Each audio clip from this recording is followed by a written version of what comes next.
Quando tu rappresenti una regione devi andare nelle sedi che contano a dire che i servizi su quella regione non vanno eradicati. Il Partito Democratico striglia l'amministrazione regionale di fronte al progressivo smantellamento di uffici postali in Veneto, una dismissione del servizio che per i Dem è inaccettabile, colpisce spesso i piccoli centri e le periferie e ha come prime vittime gli utenti più fragili con maggiori difficoltà a spostarsi e a usare l'informatica. Quanti uffici postali hanno chiuso in Veneto? In Veneto fra dicembre del 2024 e gennaio del 2025 abbiamo contato un totale di 67 chiusure, fra chiusure, razionalizzazioni e disattivazioni di doppi turno. Dall'aprile del 2023 al novembre del 2025 ci sono stati inoltre 10.225 giorni totali di chiusura degli uffici postali in Veneto.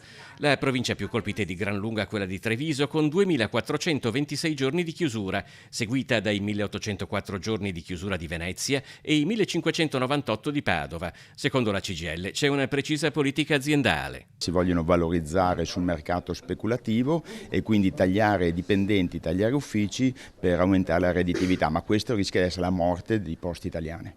Perché? Perché la forza di Poste Italiane è il radicamento, la presenza nel territorio. È un dramma. Emanuela Zanatta è una consigliera comunale Dem che ha contribuito alla mobilitazione di Trivignano, località del comune di Venezia, dove la chiusura dell'ufficio postale ha rappresentato la scomparsa di uno dei pochissimi servizi rimasti. Quando si fanno tagli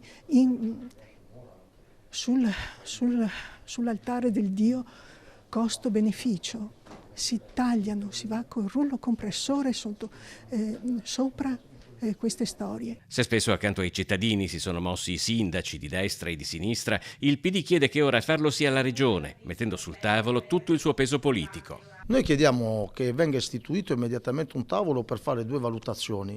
La prima è quella di capire perché degli uffici postali restano chiusi per 10-11 mila giorni nel totale Veneto, e l'altra parte è capire perché quei quasi 70-80 uffici postali chiusi nella regione, valutare quali sono i territori che va invertita la tendenza e vanno riaperti.